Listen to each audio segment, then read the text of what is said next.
जय हिंद साथियों, good morning. मैं आपका दोस्त एंड बिलास जैन स्वागत करता हूं आप सबका एसएलएस एकेडमी पर डेली करंट अफेयर्स की क्लास में आप सबका स्वागत है। देवियों और सज्जनों, मेरा आप सबसे विनम्र अनुरोध है, आप सब वीडियो को अंत तक बिना स्किप किए पूरा मन लगाकर देखें। और अगर आपको वीडियो पसंद आए तो प्लीज वीडियो को लाइक करें, कमेंट करें, शेयर करें और चैनल को सब्सक्राइब करना बिल्कुल ही ना भूलें। साथ ही बेल आइकॉन प्रेस कर लें जिससे हमारी लेटेस्ट नोटिफिकेशन आपको तुरंत मिलती जाए। अब आपका ज्यादा समय ना लेते हुए देखते हैं आज का पहला प्रश्न। आज का पहला प्रश्न है, केवीआईसी ने हाल ही में किस राज्य में तुषार रेशम धागा उत्पादन केंद्र की स्थापना की है? आपके ऑप्शंस है ए ओडिशा, बी केरल, सी छत्तीसगढ़ और डी उत्तर प्रदेश। तो दोस्तों याद रखें, केवीआईसी ने हाल ही में ओडिशा राज्य में तुषार रेशम धागा उत्पादन केंद्र की स्थापना की है। दोस्तों, खादी और ग्रामोद्योग आयोग केवीआईसी ने कटक जिले के चौद्वार में उड़ीसा का पहला तुषार रेशम धागा उत्पादन केंद्र स्थापित किया है।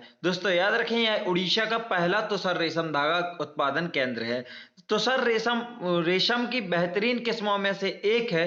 रेशम उड़ीसा में कुल खादी कपड़े के उत्पादन का लगभग 75% शामिल है। 75 लाख रुपए की लागत से स्थापित यह रेशम धागा उत्पादन केंद्र सालाना 94 लाख रुपए मूल्य के 200 किलोग्राम रेशम के धागे का उत्पादन करने में सक्षम है। दोस्तों, उड़ीसा से संबंधित सभी जानकारी या स्टैटिक जीके देखने के लिए आप हमारी कल की वीडियो देख सकते हैं। कल ही उड़ीसा को हमने एक्सप्लेन किया था, तो आज उड़ीसा को यहाँ पर हम स्किप करके आगे बढ़ते हैं और देखते हैं आज का अगला प्रश्न। आज का अगला प्रश्न है, 2021 ग्लोबल गोलकीपर अवार्ड किसे प्रदान किया गया है? आपके ऑप्शंस है ए जेनिफर कोलपास, बी फुमजिले मिलाम्बो एंगकुका, सी सट्टा शेरिफ और डी सू थेबोट कोर्टियोस। तो दोस्तों याद रखें, 2021 ग्लोबल गोलकीपर अवार्ड हाल ही में फुमजिले मिलाम्बो एंगकुका को प्रदान किया गया है। Bill and Melinda Gates foundation ने 2021 ग्लोबल गोलकीपर्स अवार्ड के विजेता के रूप में संयुक्त राष्ट्र के पूर्व महासचिव और संयुक्त राष्ट्र महिला के कार्यकारी निदेशक फुमजिले मिलाम्बो नुगकुका के नाम की घोषणा की है। उन्हें लैंगिक समानता के लिए लड़ने और महिलाओं और लड़कियों पर कोविड-19 महामारी के असमान प्रभाव को दूर करने के लिए उनकी निरंतर वकालत के लिए सम्मानित किया गया है। तो दोस्तों याद रखें, यह जो ग्लोबल गोलकीपर अवार्ड है किस संगठन के द्वारा दिया जाता है? तो यह bill and Melinda Gates foundation द्वारा दिया जाता है। याद रखें दोस्तों, हमारे प्रधानमंत्री श्री नरेंद्र मोदी को भी ग्लोबल गोलकीपर अवार्ड से सम्मानित किया जा चुका है। अब देखेंगे हम अन्य पुरस्कार या अन्य अवार्ड जो दिए गए हैं 2021 में। तो बांग्लादेश के फिरोज फैजाए भीतर को उनके अच्छे स्वास्थ्य और भलाई को बढ़ावा देने के काम के लिए 2021 चेंज मेकर अवार्ड के लिए चुना गया है। दोस्तों 2021 चेंज मेकर अवार्ड किसके लिए दिया गया है? तो बांग्लादेश के फिरोज फैजाए भीतर को। कोलंबिया से जेनिफर कोलपास को उनके काम के लिए जो स्वच्छ पानी और स्वच्छता सुधार के आसपास केंद्रित है प्रगति पुरस्कार 2021 के लिए चुना गया है। तो दोस्तों प्रगति पुरस्कार 2021 के लिए किसे चुना गया है? कोलंबिया से जेनिफर कोलपास को। दोस्तों देश का नाम भी याद रखें, कौन कहां से है। लाइबेरिया के सट्टा शेरिफ को लैंगिक समानता को बढ़ावा देने के अपने काम के लिए अभियान पुरस्कार 2021 दिया गया है। अभियान पुरस्कार 2021 किसे दिया गया है? तो लाइबेरिया के सट्टा शेरिफ को। देखते हैं आज का अगला प्रश्न। आज का अगला प्रश्न है, चौथी भारत अमेरिका स्वास्थ्य वार्ता कहां आयोजित की गई है? आपके ऑप्शन है ए उत्तर प्रदेश, बी दिल्ली, सी पंजाब और डी बिहार। तो दोस्तों याद रखें, चौथी भारत अमेरिका स्वास्थ्य वार्ता हाल ही में दिल्ली में आयोजित की गई है। केंद्रीय स्वास्थ्य और परिवार कल्याण मंत्री राज्य मंत्री डॉक्टर भारती प्रवीण पवार, याद रखें दोस्तों यह कौन है? अभी तो वर्तमान में केंद्रीय स्वास्थ्य और परिवार कल्याण राज्य मंत्री हैं डॉक्टर भारती प्रवीण पवार ने नई दिल्ली में आयोजित चौथे भारत अमेरिकी स्वास्थ्य सम्मान में भारतीय प्रतिनिधि मंडल का नेतृत्व किया। संवाद के लिए अमेरिकी प्रतिनिधि मंडल का नेतृत्व अमेरिकी स्वास्थ्य और मानव सेवा विभाग में वैश्विक मामलों के कार्यालय की निदेशक सुश्री लोइस पेस कर रही हैं। तो दोस्तों अमेरिका की साइड से कौन है? लोइस पेस हैं। और भारत की साइड से कौन है? तो डॉक्टर भारती प्रवीण पवार हैं। याद रखना आपको दोनों नामों को। 2 दिवसीय संवाद दोनों देशों के बीच स्वास्थ्य क्षेत्र में चल रहे कई सहयोगों पर विचार विमर्श करने का एक मंच है। तो दोस्तों याद रखें, यह भारत और अमेरिका का चौथी वार्ता थी स्वास्थ्य के ऊपर, जो कहां, दिल्ली में संपन्न हुई है। देखते हैं आज का अगला प्रश्न। आज का अगला प्रश्न है, भारत ने 2021 तीरंदाजी विश्व चैंपियनशिप में कितने रजत पदक जीते हैं? आपके ऑप्शन है ए 2, बी 3, सी 4 और डी 5। तो दोस्तों याद रखें, भारत ने 2021 तीरंदाजी विश्व चैंपियनशिप में हाल ही में 3 रजत पदक जीते हैं।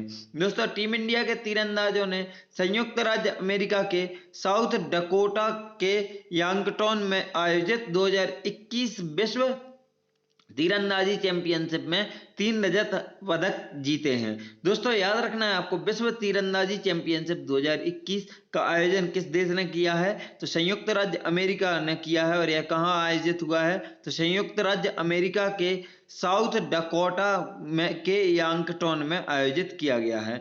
महिला कंपाउंड व्यक्तिगत, महिला कंपाउंड टीम और कंपाउंड मिश्रित टीम प्रतियोगिता में 3 रजत पदक जीते गए हैं। दोस्तों आगे इसके नाम भी बता देंगे कौन कौन ने जीते हैं।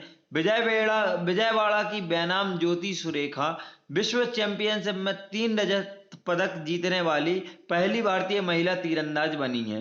दोस्तों 25 वर्षीय ने यह उपलब्धि 3 श्रेणियों में से प्रत्येक में पदक जीतने के साथ हासिल की है। तो दोस्तों याद रखें, जो कि बेनाम ज्योति सुरेखा हैं, यह पहली भारतीय महिला बनी है जिन्होंने विश्व चैंपियनशिप, तीरंदाजी चैंपियनशिप में 3 रजत पदक जीते हैं। दोस्तों अब हम देखेंगे कि किस किस ने कैसे रजत पदक जीते हैं। तो देखते हैं भारत द्वारा जीते गए रजत पदकों में शामिल कौन है। तो महिला कंपाउंड इंडिविजुअल तो ज्योति सुरेखा बेनाम ने जीता है। महिला कंपाउंड टीम में ज्योति सुरेखा बेनाम, मुस्कान किरार और प्रिया गुज्जर शामिल थे।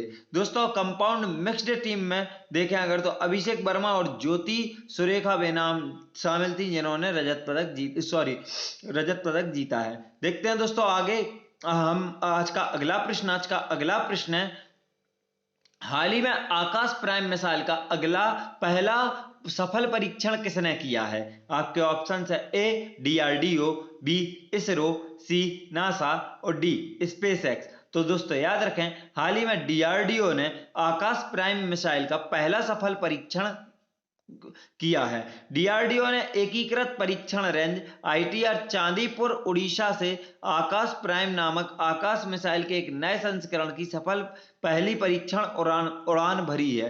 दोस्तों याद रखें, अगर आपसे क्वेश्चन घुमा के पूछ लिया जाए कि डीआरडीओ ने आकाश प्राइम मिसाइल का पहला सफल परीक्षण किस राज्य में किया, तो उड़ीसा में आपको याद रखना है। परीक्षण उड़ान की सफलता विश्व स्तरीय मिसाइल प्रणालियों के डिजाइन और विकास में डीआरडीओ की क्षमता को प्रदर्शित करती है। मिसाइल ने सुधार के बाद अपने पहले उड़ान परीक्षण में दुश्मन के विमान की नकल करते हुए एक मानव रहित हवाई लक्ष्य को रोक दिया और नष्ट कर दिया। नजर डालेंगे दोस्तों डीआरडीओ की तरफ, तो डीआरडीओ के वर्तमान में अध्यक्ष डॉक्टर जी सतीश रेड्डी हैं। डीआरडीओ का मुख्यालय नई दिल्ली में तथा इसकी स्थापना 1958 में हुई थी, आप याद रखें। देखते हैं आज का अगला प्रश्न है, किस चक्रवाती तूफान के लिए भारत मौसम विज्ञान विभाग ने ओडिशा और आंध्र प्रदेश क्षेत्र के लिए रेड अलर्ट जारी किया है? आपके ऑप्शन है ए अयाश, बी खोनी, सी बैरियन और डी गुलाब। तो दोस्तों याद रखें, गुलाब चक्रवाती तूफान के लिए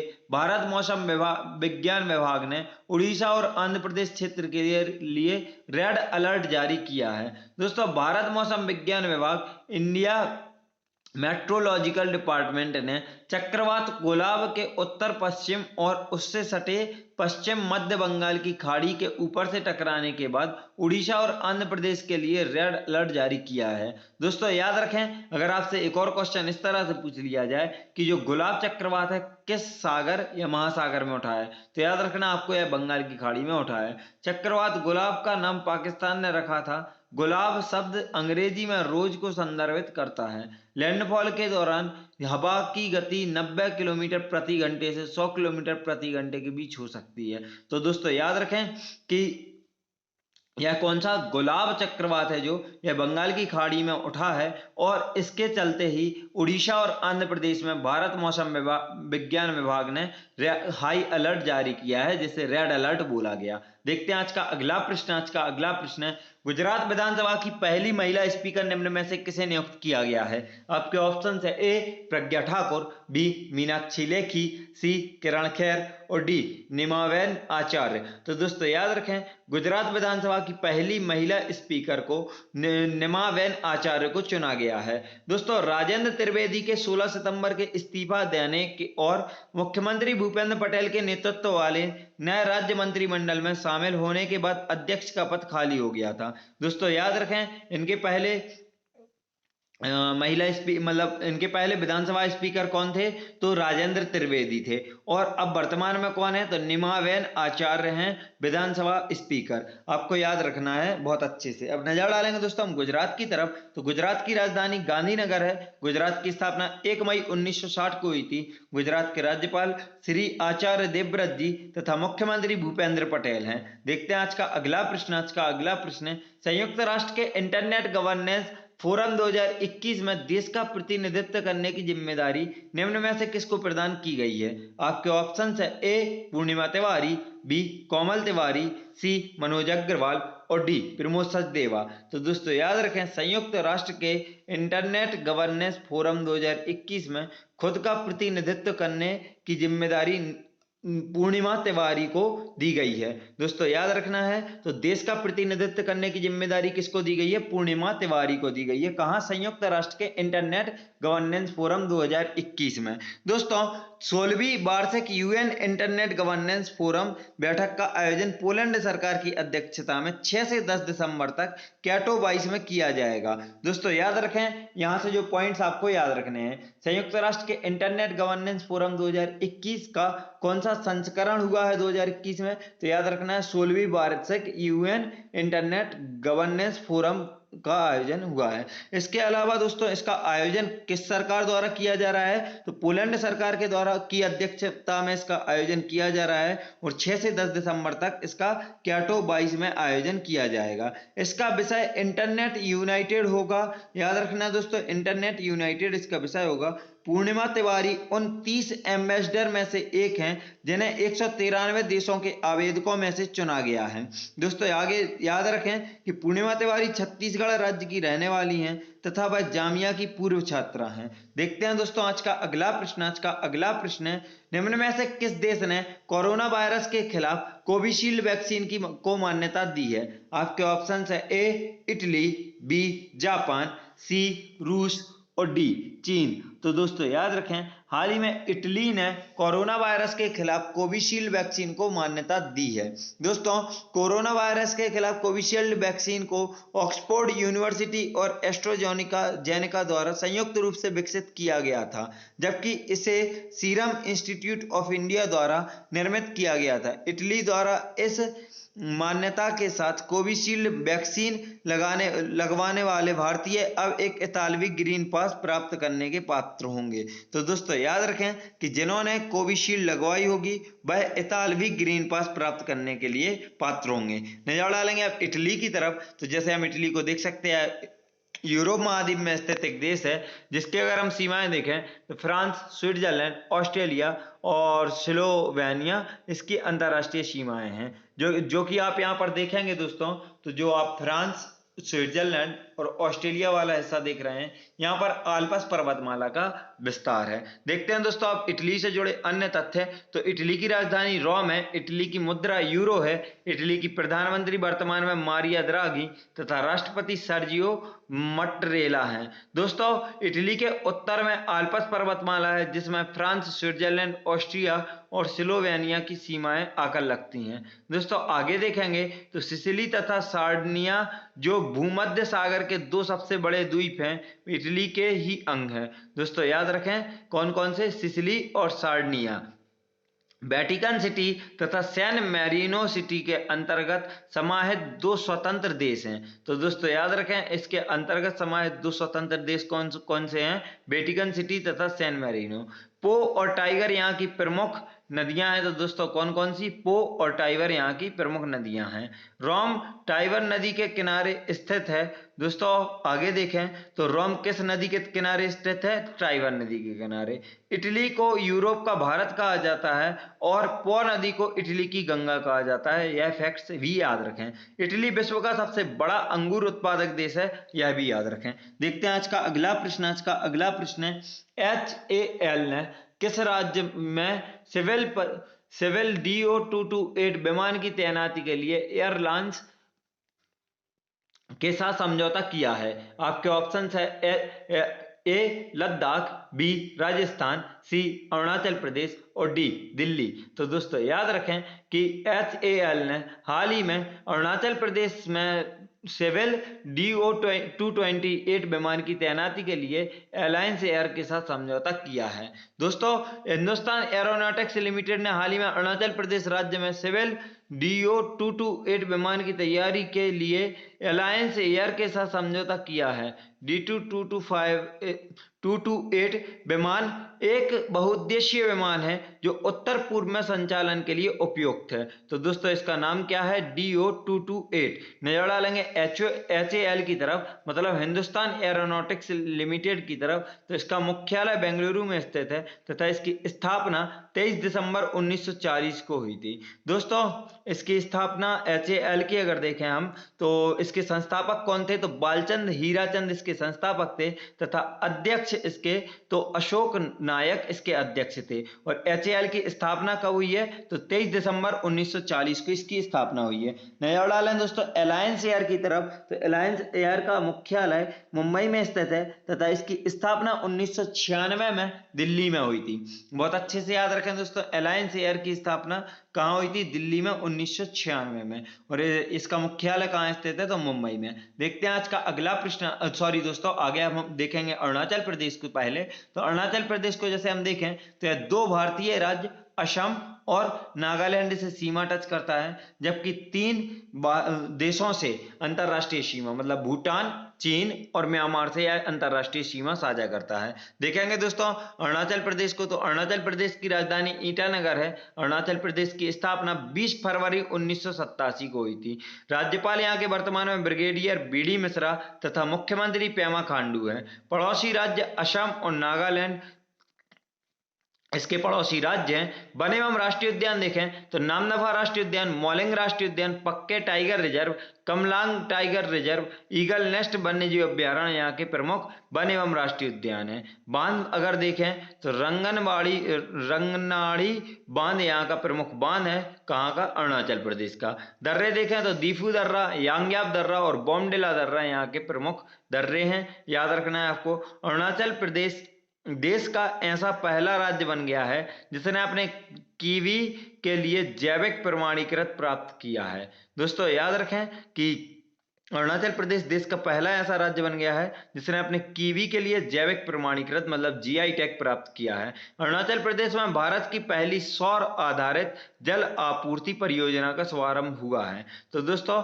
अब जल्द ही सौर आधारित जल आपूर्ति परियोजना का शुभारंभ यहाँ पर किया गया है। अरुणाचल प्रदेश के अपर सियांग जिले में सियांग नदी के ऊपर बनाया गया देश का सबसे लंबा single lane steel cable suspension पुल बनकर तैयार हो गया है। दोस्तों अरुणाचल प्रदेश में देश का सबसे लंबा single lane steel cable suspension पुल बनकर तैयार हुआ है। देखते हैं आज का अगला प्रश्न। आज का अगला प्रश्न है, निम्न में से किस IIT संस्थान ने क्वांटम टेक्नोलॉजी पर एक उत्कृष्टता केंद्र की स्थापना की है? आपके ऑप्शंस हैं ए IIT कानपुर, बी IIT रोपड़, सी IIT दिल्ली और डी IIT खड़गपुर। तो दोस्तों याद रखें हाल ही में IIT दिल्ली ने क्वांटम टेक्नोलॉजी पर एक उत्कृष्टता केंद्र की स्थापना की है। दोस्तों IIT दिल्ली ने क्षेत्र में सभी शोधों को एक साथ लाने के उद्देश्य से क्वांटम टेक्नोलॉजी पर उत्कृष्टता केंद्र स्थापित किया है।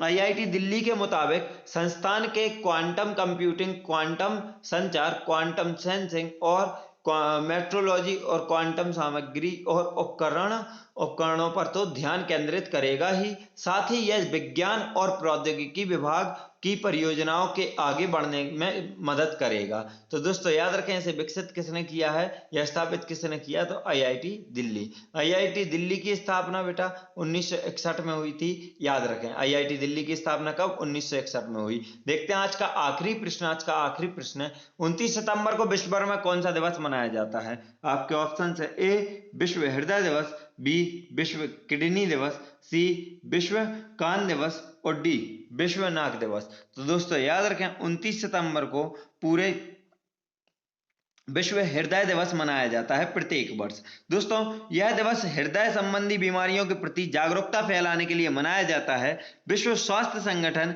की भागीदारी में स्वयंसेवी संगठन वर्ल्ड हार्ट फेडरेशन हर साल विश्व हृदय दिवस मनाता है। इस दिवस की शुरुआत वर्ष 2000 में की गई थी।